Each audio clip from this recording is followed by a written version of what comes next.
Hello बच्चों, क्या हाल चाल। मैं आपका सचिन भैया आज आपके सामने आ चुका हूं एसिड बेस एंड सॉल्ट के वन शॉट को लेकर के। भैया मोस्ट अवेटेड चैप्टर है, बहुत डिफिकल्ट चैप्टर है, बहुत बड़ा चैप्टर है भाई। बहुत सारे कमेंट से चलिए इस चैप्टर को भी खत्म करते हैं छू मंदिर की तरह, बहुत इजी मेथड में, और जानेंगे 2025 बोर्ड में आने वाले इस चैप्टर से सवाल। सही बच्चों को बहुत शिद्दत के साथ में इस चैप्टर को कंप्लीट करना है और वो काम मत करना कि आए देखा भाग गए फट से। नहीं नहीं नहीं, अगर बोर्ड में नंबर चाहिए तो सीरियसनेस अब हो जाओ भाई, क्योंकि तुम लोगों के हर दिन एक कमेंट आते हैं कि भैया प्री बोर्ड में नहीं हुआ, अब हो जाएगा, अब से स्टार्ट करूं तो हो जाएगा, क्या मैं इस बार बोर्ड में अच्छा कर सकता हूं? तो भाई अच्छा कर सकते हो, बट करना शुरू भी तो कर दो। अब तो समय आ चुका है ना, अब तो नहीं कहोगे कि अगले महीने बोर्ड्स आ चुके हैं आपके पास, बस अब 30 दिन का मात्र समय बचा है, उससे भी बहुत कम। तो फटाफट से बस अब अगर शुरू करा है इस चैप्टर को जल्द से जल्द हम खत्म करेंगे। मोटिवेशन अपने अंदर का लो मत होने दो, अभी अपने अंदर भाई हिम्मत रखो, अभी तुम्हें करना है, तुम कर सकते हो, क्योंकि यही मोटिवेशन जो तुम लो फील कर रहे हो इस समय अगर हाई रख लोगे तो एग्जाम के बाद हाई रह के जी पाओगे, वरना उसके बाद भी लो है अभी भी लो है, कोई फायदा नहीं है ना। तो अभी तुम्हारे पास और कोई ऑप्शन भी नहीं है यार, तो बस करने पे लग जाओ बिना किसी देरी के साथ में। और बच्चों एक बहुत जरूरी बात कि आपको अपने एग्जाम के लिए जो भी डर लग रहा है उसके लिए परेशान नहीं होना है। आप बस अपने भैया को, सचिन भैया को ये बताना कि भैया मुझे अब ये प्रॉब्लम है, आप मुझे इस चीज का सॉल्यूशन दो, मैं अगली वीडियो उस पर पूरी कोशिश करूंगा कि आपके लिए अगली वीडियो उस टॉपिक पे जरूर बनाऊं, ठीक है। और अपने जेन्युइन रिव्यू सारे लेक्चर्स को देखते हुए जेन्युइन रिव्यू जरूर देना कि भैया हाँ इस चीज से समझ आ रहा है और इस चीज से समझ नहीं आ रहा तो भी कोई बात नहीं, आ रहा है तो भी कोई बात नहीं। आपको अपने जेन्युइन रिव्यू देने जरूर हैं, क्योंकि एक बार कमेंट करोगे तो मुझे जरूर पता चलेगा कि हाँ किस तरीके से चीजें आगे डिलीवर हो रही हैं। सबसे पहले हम शुरू करते हैं भैया अपने इस चैप्टर को, एसिड बेस एंड सॉल्ट। सबसे पहला टॉपिक है एसिड। एसिड क्या होता है भैया? ऐसे सब्सटेंसेस जो पानी में जाने के बाद H पॉजिटिव आयन यानी कि हाइड्रोनियम आयन देंगे, या ऐसे सब्सटेंसेस जो खाने में बहुत खट्टे लगते हैं, या ऐसे सब्सटेंसेस जो कि रेड लिटमस पेपर जो कि ब्लू लिटमस पेपर को रेड लिटमस पेपर में कन्वर्ट कर देते हैं, या ऐसे सब्सटेंसेस जो कि हमें बहुत खतरनाक लगते हैं देखने, जैसे कि HCl H2SO4, ये सारे। आइए देखें, एसिड वो सब्सटेंस होते हैं जो पानी में जाने के बाद H पॉजिटिव आयन देंगे।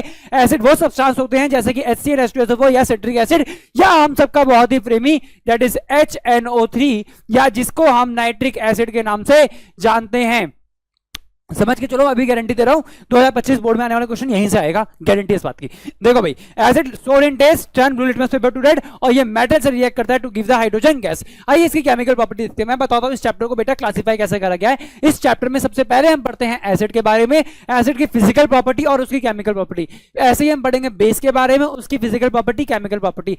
फिर हम पढ़ेंगे इंडिकेटर्स के बारे में, फिर हम पढ़ेंगे पीएच के बारे में, और लास्ट में हम पढ़ेंगे सॉल्ट के बारे में। हमारा चैप्टर समाप्त। तो इस तरीके से मूव करते हैं। हमने एसिड की फिजिकल प्रॉपर्टी फटाफट से देख ली, आइए इसकी केमिकल प्रॉपर्टी को देखें। केमिकल प्रॉपर्टी में सबसे पहले हमारे सामने एसिड जो है वो रिएक्ट करता है हमारे सामने मेटल्स के साथ में। एसिड जब भी मेटल से रिएक्ट करेगा, एसिड कोई सा भी हो हमारे सामने, अगर उसने मेटल से रिएक्ट करा तो मेटल से रिएक्ट करके सॉल्ट हाइड्रोजन गैस भी बनाएगा। जैसे कि मैं एसिड की बात कर लूं, HCl, इसने रिएक्ट करा, मेरे सामने मेटल है सोडियम, सोडियम से रिएक्ट करके इसने बनाया NaCl+, इसने बनाया H2 गैस को।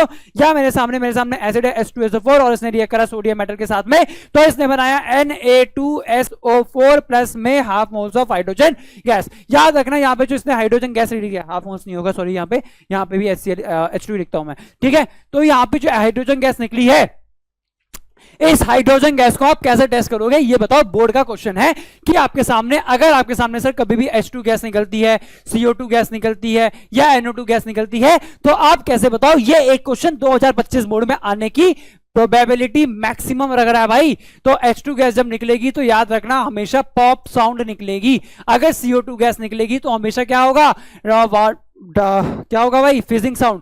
क्या होगा, फिजिंग साउंड। क्या होगी, कैसी होगी सर, फिजिंग साउंड प्रोड्यूस होगी, फिजिंग साउंड प्रोड्यूस होगी। या lime water milky, lime water milky, अगर लाइम वाटर मिल्की का स्टेटमेंट दिख जाए समझ जाना वहां पे CO2 गैस की बात कर रहा है। या NO2 गैस की बात पूछेगा तो इसका मतलब क्या होगा सर, NO2 गैस हमारे सामने हो गई, यानी कि ब्राउन कलर की गैस, यानी कि कोई ब्राउन कलर की गैस बन रही होगी। और हमारे सामने कुछ ना हो, CO गैस के बारे में पूछ ले, कार्बन मोनो, जैसे क्या करूं सर, CO2 गैस का एक और काम पूछ ले तो इट एब्जॉर्ब कर लेता है। क्या करता है ये, एब्जॉर्ब कर लेता है किसको, KOH को, एब्जॉर्ब्स KOH, एब्जॉर्ब KOH। ये सारे सवाल आपके एक्सपेरिमेंट में आपसे पूछे जा सकते हैं। चलिए इसके आगे बढ़ते हैं। हमारे से फिर पूछता है सर एसिड कभी हमारे साथ में बेस से रिएक्ट करेगा, तो मैं बताऊंगा एसिड कभी भी बेस से रिएक्ट कर जाए इस रिएक्शन को हम बोलते हैं न्यूट्रलाइजेशन रिएक्शन। एसिड बेस से रिएक्ट करेगा टू गिव सॉल्ट एंड पानी। जैसे कि मेरे सामने एसिड है, मेरे सामने कोई सा भी ले लो, मैं HCl ले लेता हूं। HCl ने बेस से रिएक्ट करा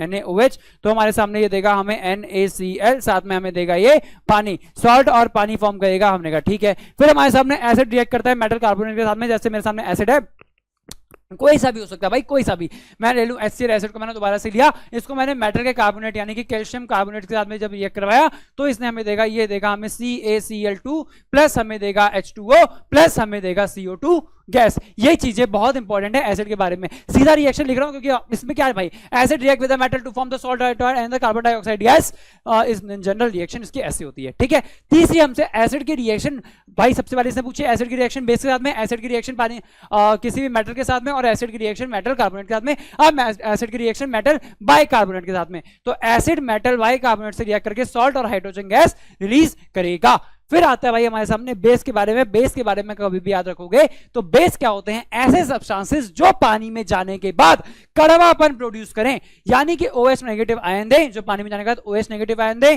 खाने में थोड़े से कड़वे से हो। सोप हम अपनी स्किन के ऊपर लगाते हैं, सोप कैसा होता है sir, soap is slippery in the nature, कैसा होता है नेचर में, स्लिपरी हुआ करता है। फिर हमारे सामने ये टर्न करता है रेड लिटमस पेपर को ब्लू के अंदर। समझो एक बात, देखो ध्यान से, एसिड है, एसिड ब्लू लिटमस पेपर को रेड में करेगा और बेस हमारे सामने रेड लिटमस पेपर को ब्लू में करेगा। ये समझ जाएगा बच्चा, समझदार है। ए के बाद में बी आता है, मतलब एसिड जो है वो ब्लू वाले को रेड वाले में करेगा और बेस जो है वो रेड वाले को ब्लू वाले में करेगा। ठीक है, चलो आगे। एसिड रिएक्ट करता है पानी के साथ में, एसिड रिएक्ट करता है बेस के साथ में to form the salt and water. ठीक है भाई, चलो अच्छे बेस के एसिड के एग्जांपल NaOH हो सकता है, KOH हो सकता है, या अमोनियम हाइड्रोक्साइड NH4OH। किसी के पीछे अगर OH लग जाएगा तो वो बेस में कन्वर्ट हो जाता है। अब बढ़ते हैं भाई केमिकल प्रॉपर्टी ऑफ बेस के बारे में। केमिकल प्रॉपर्टी ऑफ बेस में सबसे पहला, अगर हमारे सामने कोई बेस कभी किसी एसिड से रिएक्ट कर दे बनाएगा सॉल्ट साथ में पानी। फिर हमारे सामने कोई बेस कभी मेटल से रिएक्ट कर दे तो बेस मेटल से रिएक्ट करके बनाएगा सॉल्ट और हाइड्रोजन गैस, सॉल्ट और हाइड्रोजन गैस। याद रखना, बहुत बहुत बहुत बहुत इंपॉर्टेंट है। यह आपके 2025 बोर्ड का क्वेश्चन भी है, सही बताऊं तो 2024 बोर्ड में आया हुआ है। देखो कैसे कि हमारे सामने सर कोई भी बेस है NaOH ने हमारे सामने किसी मेटल से रिएक्ट करा तो इसने बनाया Na2ZNO2, साथ में इसने रिलीज करी हाइड्रोजन गैस। याद रखना, ये भैया का एग्जाम का आया हुआ क्वेश्चन भी भैया, इसका नाम होता है सोडियम जिंकेट। इस कंपाउंड का नाम क्या है, इस कंपाउंड का नाम है भैया सोडियम जिंकेट। इस कंपाउंड का नाम है सोडियम जिंकेट। आइए इसके आगे देखते हैं। फिर हमसे पूछता है भाई reaction of the base with the metal salt. जब हमारे सामने कोई सा भी बेस हो, अगर वो किसी मेटल के सॉल्ट के साथ में रिएक्ट कर रहा है तो वो नया बेस बनाएगा, साथ में नया सॉल्ट बनाएगा। जैसे आपके सामने NaOH है, इसने इससे एसिड बेस ने किसी सॉल्ट से रिएक्ट करा तो यहां पे इसने नया सॉल्ट बनाया और एक नए बेस की फॉर्मेशन भी कर दी। फिर हमारे सामने कोई भी हमारे सामने जो क्या है केमिकल प्रॉपर्टी ऑफ बेस होगा ना, सॉरी बेस होगा एक बेस। ठीक है, फिर हमारे सामने बेस ने रिएक्शन करी किसके साथ में सर, नॉन मेटल के साथ में, नॉन मेटल के ऑक्साइड के साथ में। सबको पता है कि हमारे सामने जो मेटल्स होते हैं, जो हमारे सामने मेटल की ऑक्साइड होती है, ये एग्जाम में क्वेश्चन आएगा भाई, मेटल की ऑक्साइड हमारे सामने कैसी होती है नेचर में, मेटल की ऑक्साइड हमारे सामने नेचर में बेसिक होती है। नॉन मेटल की जो ऑक्साइड होती है नेचर में एसिडिक होती है। और हमारे सामने जो मेटलॉइड्स होते हैं, और मेरे सामने जो मेटलॉइड्स होते हैं, इनकी ऑक्साइड नेचर में एम्फोटेरिक होती है। कैसी होती है, एम्फोटेरिक होती है। फिर हमारे सामने आगे देखते हैं भैया कौन सा आ चुका है आपके सामने स्क्रीन के ऊपर एक क्वेश्चन। कौन सा क्वेश्चन है ये, क्वेश्चन आपसे सिंपली बस ये पूछता है कि आप इसे बता दो कि आप कैसे पता करोगे कि आपकी CO2 गैस निकली है। मैंने बताया था लाइम वाटर टेस्ट, यानी कि CO2 turns lime water milky. ये क्या करता है भाई, लाइम वाटर को मिल्की टर्न कर देता है। जैसे कि आपके सामने CO2 गैस जब भी आपके सामने CaOH whole twice lime water के साथ में मिलेगा तो ये बनाएगा CaCO 3 और जब CaCO3 वहां पर एक्सेस ऑफ CO2 डाल दोगे तो ये बनाएगा CaHCO3 होल ट्वाइस। याद रखना ये एक व्हाइट कलर की पीपीटी होती है और ये जो उसका होता है कलरलेस सॉल्यूशन होता है। आइए इसका आंसर देखते हैं। तो भैया जब भी आप करेंगे आपके सामने बबल्स फॉर्म होंगे इसकी वजह से, और इसकी ऑब्जर्वेशन आपको बताते हैं कि CO2 gas is pass through the lime water turns milky, it is due to the formation of the calcium carbonate which is white in the colour. और एक इंपॉर्टेंट सवाल कि ये जो होता है भाई नेचर में इनसॉल्युबल होता है, ये पानी के अंदर सॉल्युबल नहीं होता और ये पानी के अंदर सॉल्युबल हुआ करता है। आई होप आप सभी को समझ में आएगा। स्पीड बहुत तेज है आई नो, लेकिन आपके सामने समय बहुत कम है, इसलिए आपका समय ज्यादा वेस्ट ना हो इसलिए मैं आपको जल्दी जल्दी आंसर इसके करवा रहा हूं। आ जाओ। फिर आपने देखा जब एक्सेस में CO2 मैंने पास करी तो भैया ये बन गया कैल्शियम कार्बोनेट साथ में हाइड्रोजन गैस। चलो भाई अब आते हैं इंडिकेटर्स वाले टॉपिक के ऊपर। चलो बहुत बढ़िया। आपसे पूछा जाएगा इंडिकेटर क्या होते हैं। इंडिकेटर वो सब्सटेंस होते हैं जो आपको इंडिकेट करें आपको राइट जाना है लेफ्ट जाना है। जैसे इंडिकेट करते हैं ना आप राइट जाओ लेफ्ट जाओ, अब गाड़ी इंडिकेट कर रही है पीछे वाले को, तो वैसे ही ये आपको इंडिकेट करेंगे कि अगर ये एसिड है या बेस है तो इसकी रिएक्टिविटी कैसे होगी। एसिड हमारे सामने जब भी किसी इंडिकेटर से प्रेजेंस में आएंगे तो अलग तरीके से बिहेव करेंगे, बेस के प्रेजेंस में आएंगे तो अलग तरीके से बिहेव करेंगे। बेस मतलब इंडिकेटर जब बेस से रिएक्ट करेगा तो अलग तरीके से करेगा और एसिड से करेगा तो अलग तरीके से करेगा।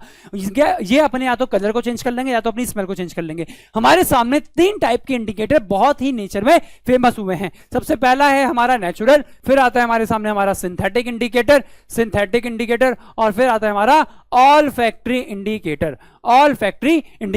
सिंथेटिक इंडिकेटर वो होता है जो हमें अपने नेचुरल सोर्सेज से मिलता है और हमारे सामने दूसरा सिंथेटिक इंडिकेटर वो होता है जो हमें फैक्ट्रीज के अंदर मिलता है। नेचुरल इंडिकेटर्स वो होता है जो हमें नेचुरल सोर्सेज से मिलता है और ऑल फैक्ट्री इंडिकेटर वो होता है जो हमें ऑल्फैक्शन यानी कि स्मेल जिसको हम स्मेल करके भी बता सके। सबसे पहले आता है हमारे सामने नेचुरल इंडिकेटर, हमें कहां से मिला है, जिसके एग्जांपल में आता है हमारा lichen that is litmus paper, जो कि हमें किससे मिलता है भाई, लाइकन्स के थ्रू मिलता है। लाइकन्स हमारे सामने ऐसे माइक्रोस्कोपिक ऑर्गेनिज्म होते हैं जो कि पहाड़ों के रीजन में या ऐसी जगह पे जहां पे गंदगी बहुत कम पाई जाती है, काई बेसिकली वहां मिलती है। ठीक है, एसिड रंग करता है लिटमस को रेड में, बेस रंग करता है लिटमस को ब्लू में। एसिड जो है वो लिटमस को ब्लू में, एसिड जो है वो लिटमस को रेड में कन्वर्ट करता है, यानी ब्लू लिटमस पेपर को रेड में कर देगा और एसिड जो है हमारे सामने रेड लिटमस पेपर को ब्लू में कर देगा, रेड लिटमस पेपर को ब्लू में कन्वर्ट कर देगा। ठीक है, अच्छा फिर हम देखते हैं सर, फिर हम देखते हैं टर्मरिक के बारे में। टर्मरिक के बारे में आपने बताया टर्मरिक येलो या न्यूट्रल करता है भाई। अगर आपके सामने बेसिक सॉल्यूशन है दैट इज न्यूट्रल और एसिडिक सॉल्यूशन, अगर आपके सामने हल्दी जो है वो येलो रहेगी किसमें, अगर आप उसे एसिड के सॉल्यूशन में डालो या नॉर्मल पानी में डालो। लेकिन अगर आपने हल्दी को गलती से भी कोशिश कर ली किससे रिएक्ट करवाने की, गलती से भी आपने उसको साबुन से रिएक्ट करवाया तो वो reddish brown colour produce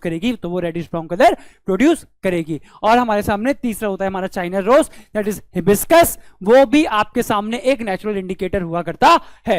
last में आपको इंडिकेटर पढ़ेंगे सिंथेटिक इंडिकेटर, जो कि आपके एग्जाम में आने की मैक्सिमम प्रोबेबिलिटी रखते हैं। 2025 में इसका क्वेश्चन आ सकता है कि हमारे सामने बताइए सिंथेटिक इंडिकेटर कौन से हैं। तो 2 सिंथेटिक इंडिकेटर फिनोप्थलीन और मिथाइल ऑरेंज। फिनोप्थलीन क्या होता है भाई, डार्क पिंक कलर का होता है या पर्पल कलर का कंपाउंड होता है। बेसिकली ये क्या होता है, पर्पल कलर का होता है और एसिड की प्रेजेंस में ये कलरलेस हो जाता है और बेस की प्रेजेंस में ये light pink baby pink colour का हो जाता है।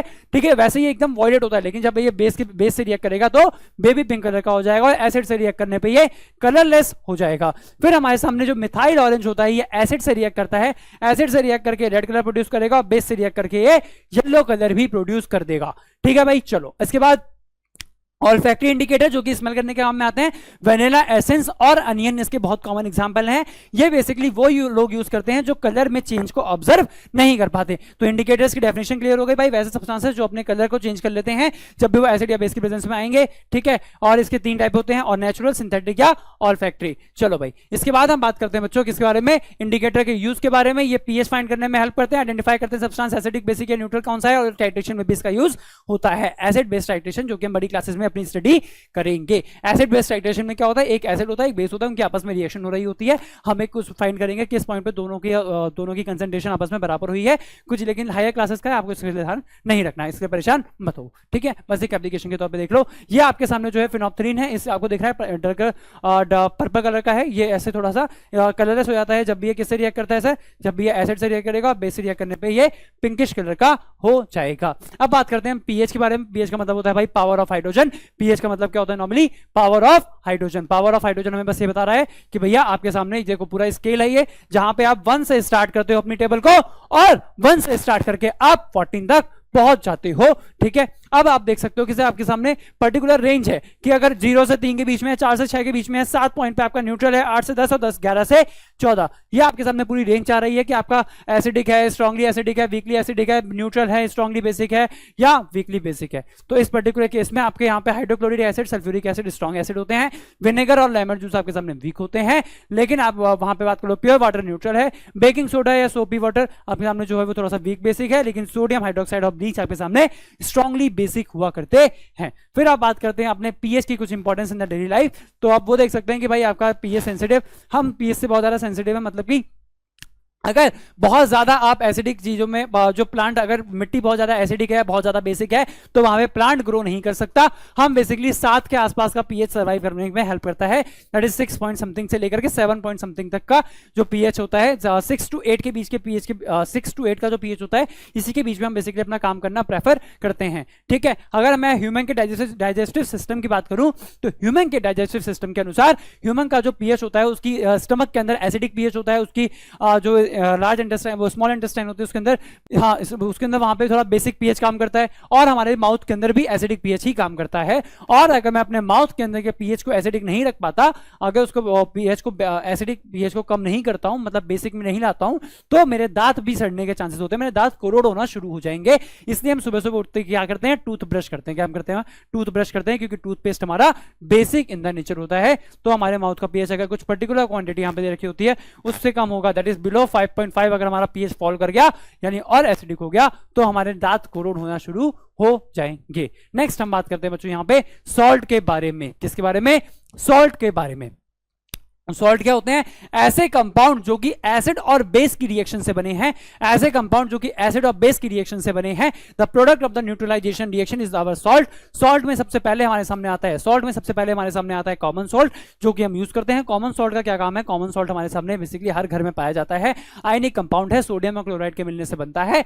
और इसको हम जब हम कॉमन सॉल्ट को पानी में मिलाते हैं तो जो सोल्यूशन बनकर तैयार होता है उसे हम ब्राइन सोल्यूशन भी कहते हैं। इसमें पर्टिकुलर 3 चीजें बनती हैं जब ब्राइन सोल्यूशन का हम इलेक्ट्रोलिसिस करते हैं, तो that is sodium hydroxide, hydrogen gas और क्लोरीन गैस। इस पूरे प्रोसेस का नाम होता है भाई क्लोर अल्कली प्रोसेस, क्लोर अल्कली प्रोसेस। तो ये एक मेथड ऑफ प्रिपरेशन भी है कास्टिक सोडा की, NaOH। जब भी कोई हमारे सामने, जब कास्टिक सोडा हमारे सामने हाइड्रोक्लोरिक एसिड से रिएक्ट करेगा, तो वो प्रोड्यूस करेगा हमारे सामने कौन सा, वो हमारे सामने प्रोड्यूस करेगा कॉमन सॉल्ट को। आइए देखें, तो भैया एक कंपाउंड है, ठीक है, बता दिया मैंने, नेचर में पाया जाता है, कॉम्बिनेशन के मेटल या नॉन मेटल का कॉम्बिनेशन है, chloride gas also known as common salt.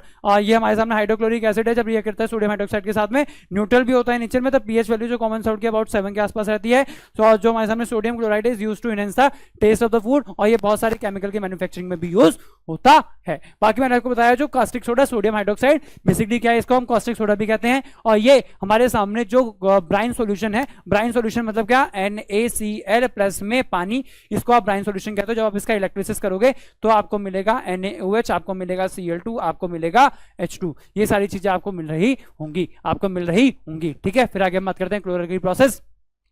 It is an industrial method used to produce the chlorine gas, sodium hydroxide, also known as caustic soda, and hydrogen gas H2 through the electrolysis of the salt. It is usually form of brine के form में होता है, ठीक है। आपने देखा NaCl और पानी है, इसको आपको Cl2 मिलेगा, H2 मिलेगा और NaOH मिलेगा। यूजेस क्या है भाई, इसको UV PVC वगैरह में यूज करते हैं डिसइंफेक्टेंट के तौर पे Cl2 गैस को, और सोडियम हाइड्रोक्साइड को आप सोप मैन्युफैक्चरिंग में यूज करते हैं, पेपर प्रोडक्शन में और वाटर ट्रीटमेंट प्लांट में। हाइड्रोजन गैस को आप फ्यूल के पे और अमोनिया के साथ में फर्टिलाइजर के तौर पे भी यूज करते हैं। मैन्युफैक्चरिंग ऑफ अमोनिया फर्टिलाइजर के तौर पे यूज होता है। तो नाइट्रोजन H2 से रिएक्ट करता है अमोनिया प्रोड्यूस करने के लिए, इसे हम बोल सकते हैं H2 is indirectly involve in the manure बनाने के लिए, यानी अमोनिया बनाने के लिए हम इसको यूज कर सकते हैं। फिर आता है भाई ब्लीचिंग पाउडर। ब्लीचिंग पाउडर बहुत ही सिंपल कंपाउंड है। ब्लीचिंग पाउडर बेसिकली क्या है, जब भी आपके सामने कैल्शियम ऑक्सीक्लोराइड आपके सामने ब्लीचिंग पाउडर होता है, आपके सामने जो क्विक लाइम होता है CaOH होल्ड वाइज, ये लिखा भी है देखो CaOH होल्ड है, इसको जब भी आप Cl2 से रिएक्ट कराओगे तो आपके सामने CaOCl2 बनेगा, साथ में H2O बाहर निकल रहा होगा। ये आपका जो CaOCl2 बना कैल्शियम ऑक्सीक्लोराइड, ये आपके सामने क्या करेगा, कैल्शियम ऑक्सीक्लोराइड ये आपके सामने बेसिकली क्या करेगा, ये आपके सामने ये आपके आप में क्या करेगा भाई, कैल्शियम ऑक्साइड क्लोराइड आपको ब्लीच करने में हेल्प करेगा। ब्लीच का मतलब ही क्या होता है बच्चों, रिमूव करना। ब्लीच का मतलब ही क्या होता है, बेसिक इन द नेचर होता है। बेसिक पहली बात ये, ब्लीच का मतलब होता है क्या, removal of colour. Bleaching powder is often used as a bleaching agent, it work because of the oxidation, oxidation की वजह से काम करता है। Chlorine is the bleaching powder and responsible for the bleaching effect. एक अच्छा ब्लीचिंग पाउडर होता है, ब्लीचिंग इफेक्ट के लिए रिस्पॉन्सिबल होता है। Use of the bleaching powder देखा जाए तो ब्लीचिंग पाउडर आपको आप यूज करते हैं भाई disinfectant to clean and water, weed killer के तौर पर यूज करते हैं। पेपर इंडस्ट्री में इसका यूज करते हैं, ठीक है। और कॉटन कपड़ों की ब्लीचिंग वगैरह में इसका यूज कर लिया। आप एक पेपर ऑक्सीडाइजिंग एजेंट के तौर पे इसको यूज कर सकते हैं। इसलिए कई बार जो आपकी इंक वगैरह होती है वो भी इसके थ्रू रिमूव हो जाती है, इसलिए हम इसे पेपर इंडस्ट्री में यूज कर रहे होते हैं। फिर आता है भाई बेकिंग सोडा के बारे में। बेकिंग सोडा क्या होता है, बेकिंग सोडा हमारे सामने किस प्रोसेस से बनाया जाता है, बहुत इंपॉर्टेंट है। ये बनाया जाता है हमारे सामने सॉल्वे प्रोसेस के दौरान। किस प्रोसेस के दौरान, सॉल्वे प्रोसेस के दौरान। हमारे सामने ब्राइन, ब्राइन माने NaCl पानी, ब्राइन को जब हम CO2 और अमोनिया के साथ में रिएक्ट करवाते हैं तो हमारे सामने बेकिंग सोडा बनके तैयार होगा। हमारे सामने सोडियम बाइकार्बोनेट यानी कि बेकिंग सोडा बनके तैयार होगा। साथ में अमोनियम क्लोराइड गैस भी फॉर्म करता है, मतलब अमोनियम क्लोराइड भी फॉर्म करता है। हमारे सामने जो बना, हमारे सामने sodium hydrogen carbonate, this is most important, याद रखना। बाय प्रोडक्ट है क्लोरोअल्कली प्रोसेस का, जो बाय क्लोरोअल्कली प्रोसेस है उसको हमने रिएक्ट करवाया आगे चल के, ठीक है। चलो चलो चलो चलो चलो ठीक है, आ जाओ। फिर आता है भाई बेकिंग सोडा के बारे में। बेकिंग सोडा को यूज करते हैं भाई बेकिंग पाउडर, बेकिंग पाउडर बनाने के लिए, जो कि हमारे सामने कुकिंग वगैरह में यूज होता है, जिससे कि हमारा खाना थोड़ा सा स्पॉन्जी बन सके। अब सर बेकिंग पाउडर और बेकिंग सोडा में क्या फर्क होता है, तो याद रखिएगा आपके सामने बेकिंग पाउडर जो होता है वो baking soda plus tartaric acid, plus tartaric acid, tartaric acid इसके अंदर आप ऐड करते हैं तो baking soda plus tartaric acid हमारे सामने बेकिंग पाउडर बनाता है। बेसिकली हम टार्टरिक एसिड इसलिए मिलाते हैं क्योंकि बेकिंग सोडा थोड़ा सा जो CO2 प्रोड्यूस कर रहा है उसके बाद वो एक और सॉल्ट बनाता है, सोडियम कार्बोनेट, जो कि जिसकी वजह से हमारा खाना थोड़ा सा कड़वा हो सकता है। तो वो अगर उसमें टार्टरिक एसिड डाल दिया जाएगा तो वो क्या करेगा, टार्टरिक एसिड डाल दिया जाएगा तो उसमें से कड़वाहट हट जाती है, इसलिए हम इसका यूज करते हैं। और जो हमारे केक में स्पॉन्जी से केक, हमारा जो डो होता है बेसिकली छोले भटूरे का डो हो गया या इडली का डो हो गया, और हमारे सामने केक बनाया जाता है इन सब में, तो स्पॉन्जी बनाने के लिए, किसी भी चीज को स्पॉन्जी बनाने के लिए हम उसके अंदर क्या डालते हैं, बेकिंग सोडा डाल रहे होते हैं। इसको हम एज ए एंटी एसिड भी यूज कर सकते हैं। यूज है एंटी एसिड। एंटी एसिड ऐसे एसिड होते हैं जो कि हमारे सामने क्या करेंगे, एंटी एसिड ऐसे एसिड होते हैं जो कि बेसिकली बेस का उल्टा इफेक्ट करवाने में हेल्प करते हैं, ठीक है। अगेंस्ट द एसिड काम करते हैं, अगेंस्ट द एसिड। तो ऐसे बेस होते हैं, ये बेसिकली स्ट्रॉन्ग बेस होते हैं। एंटी एसिड मतलब क्या हो गया, स्ट्रांगली बेसिक, स्ट्रांगली बेसिक, ठीक है। चलो इसके बाद हम बात देखेंगे आगे, यूज होते हैं क्लीनिंग ऑफ द ऑर्नामेंटल, साफ सफाई में इसका यूज होता है। हम देख सकते हैं सोडियम हाइड्रोजन कार्बन को जब हीट करोगे तो CO2 गैस प्रोड्यूस होगी जो कि पफिनेस वगैरह क्रिएट करने में हेल्प करती है। बेकिंग पाउडर क्या होता है भाई, बेसिकली माइल्ड एडिबल एसिड, जिसको हम क्या बोलते हैं, टार्टरिक एसिड। उसके लिए जैसे tartaric acid mix with the baking soda to make the baking powder, ठीक है। चलो अच्छी बात है। फिर हमारे सामने हमने बात करेंगे वॉशिंग सोडा के बारे में। वॉशिंग सोडा क्या होता है भाई, वॉशिंग सोडा आपको सबको पता है, सोडियम कार्बोनेट डेकाहाइड्रेटेड Na2CO3.10H2। अब बात आती है भाई 10H2 क्या होता है सर, तो इसको बोलते हैं बेटा वाटर ऑफ क्रिस्टलाइजेशन। क्या बोलते हैं उसे, water of crystallization. Water of crystallization आपके एग्जाम में आने की मैक्सिमम से मैक्सिमम क्या 1 मार्क के अंदर आएगा ही आएगा। ये लिख लो यहाँ पे 2025 से बोर्ड एग्जाम में आपके सामने क्वेश्चन आएगा कि what is water of crystallisation. तो number of water molecules, number of water molecules involved in the one formula unit of the compound. लिखो साथ साथ, number of water molecules involved in the one formula unit of the compound is known as water of crystallisation. यानी कि किसी भी compound का मैंने अगर एक फॉर्मूला लिखा तो उसके अंदर कितने number of water molecules involve हैं। जैसे मैंने लिखा Na2CO3 तो इसके अंदर भाई .10H2 यानी इसके अंदर वाटर, इसके एक फॉर्मूला के अंदर कितने, इसके एक फॉर्मूला यूनिट में 10 पानी के मॉलिक्यूल लग रहे हैं, तो 10 is the water of crystallization here, ठीक है। हम देख सकते हैं sodium carbonate is manufacturing of the thermal decomposition of the sodium hydrogen carbonate to give by the Solvay process. आपके सामने sodium brine that is NaCl पानी, CO2 अमोनिया के साथ में NH4Cl और NaSCO3 बना। NaSCO3 का जब आपने हीट करा सर तो आपके सामने CO2 गैस प्रोड्यूस हुई प्लस सोडियम कार्बोनेट भी प्रोड्यूस हुआ। फिर the sodium carbonate obtained in the process is dry. आपको इसमें जो सोडियम कार्बोनेट मिला ये थोड़ा सा ड्राई है, इसको आप क्या करो, इसको आप पानी से रिएक्ट करा दो तो आपके पानी से रिएक्ट करके आपके सामने क्या बनेगा, सोडियम कार्बोनेट डेकाहाइड्रेटेड। ये मोस्ट इंपॉर्टेंट पार्ट है आपके लिए। नेक्स्ट देखिएगा, sodium carbonate is the crystalline solid and it is soluble in the water when most of the carbonates are insoluble. बहुत सारे कार्बोनेट आपके सामने पानी में नहीं घुलते, लेकिन सोडियम कार्बोनेट आपके सामने जो है वो पानी के अंदर घुल जाता है। यूजेस क्या है भाई, आप इसको यूज करते हैं कपड़े धोने के लिए, चाहिए डिटर्जेंट बनाने के लिए, डिटर्जेंट के एक पाउडर, फिर हमारे सामने removal of the permanent hardness, पानी की परमानेंट हार्डनेस बनाने के लिए, और ग्लास और पेपर इंडस्ट्री में भी इसका बहुत ज्यादा यूज आता है, एक्सटेंसिव इसका यूज है। इसके बाद बात करते हैं पीओपी के बारे में, प्लास्टर ऑफ पेरिस, जो कि हम देखते हैं प्लास्टर लगे होते हैं ना, ऐसे घर में प्लास्टर लग जाएगा ऐसे, वो होता है हड्डी हड्डी टूटने के काम में। CaSO4.2H2O, याद रखना CaSO4.2H2O को जब आप हीट करेंगे हीट करने पे बनता है CaSO4.half H2O प्लस में 3/2 मोल्स ऑफ पानी यहाँ पे निकल गया। ये जो हमारे सामने बनता है इसे हम कहते हैं प्लास्टर ऑफ पेरिस पीओपी, और यहाँ पे CaSO4.2H2, यहाँ पे क्या होता है ये CaSO4.2H2O, इसे आप कहते हैं जिप्सम, इसे आप क्या कहते हैं, इसे आप कहते हैं बेटा जिप्सम। जिप्सम को आप हीट करेंगे तो आपके सामने ये बनके तैयार हो जाएगा। एक और बहुत इंपॉर्टेंट चीज आपके साथ में जो है, on mixing plaster of Paris with the water gypsum is obtained. जब आप प्लास्टर ऑफ पेरिस को क्या करोगे, पानी के साथ में दोबारा मिलाओगे तो आपको दोबारा से क्या मिल जाएगा, जिप्सम मिल जाएगा। एक मोस्ट इंपॉर्टेंट चीज याद रखना, आपके सामने जो सॉल्ट होते हैं, सॉल्ट की 3 कैटेगरी होती है। सॉल्ट आपके सामने 3 होते हैं, एक होते हैं आपके सामने स्ट्रांगली एसिडिक, एक होते हैं आपके सामने, ऐसे लिखता हूं मैं, एक होता है आपके सामने भाई एसिडिक सॉल्ट, एक आपके सामने होते हैं बच्चों बेसिक सॉल्ट, और एक आपके सामने होते हैं न्यूट्रल सॉल्ट। तो हमारे सामने सॉल्ट किससे बताया मैंने, सॉल्ट बताया आपको किससे बनता है भाई, एसिड और बेस की रिएक्शन से बनता है। किससे बनता है, एसिड और बेस की रिएक्शन से। तो अगर मेरे सामने स्ट्रॉन्ग एसिड और वीक बेस होगा, स्ट्रॉन्ग एसिड और वीक बेस होगा तो एसिडिक सॉल्ट, और अगर मेरे सामने स्ट्रॉन्ग बेस और वीक एसिड होगा तो बेसिक सॉल्ट, और अगर मेरे सामने स्ट्रॉन्ग एसिड, स्ट्रॉन्ग बेस या वीक एसिड और वीक बेस ये होंगे तो मेरे सामने सॉल्ट बनेगा वो न्यूट्रल बनेगा। चलो भाई, तो यहां पे आके हम यही बोलेंगे भाई, करते हैं अपने चैप्टर को अब हम समाप्त। देख सकते हैं आप, ये आपके सामने ये है मिथाइल ऑरेंज, एसिड के साथ में रेड और अल्कली के साथ में येलो कलर। फिर बस यहीं पे करते हैं खत्म चैप्टर को। धन्यवाद, आप सभी ने ये चैप्टर यहाँ तक देखा, और यहाँ तक अगर आप बने हुए हैं तो भैया ये समझो आपके बोर्ड के अंदर 5 नंबर यहाँ से पक्के हो चुके हैं बच्चों। अब एक बात आप सभी से ये में है मेरी कि अपने जेन्युइन रिव्यू दे के जाना कि लेक्चर कैसा लगा, अच्छा लगा तो बताना, और नेक्स्ट आपको एग्जाम के लिए कैसी नीड है ये जरूर बताना।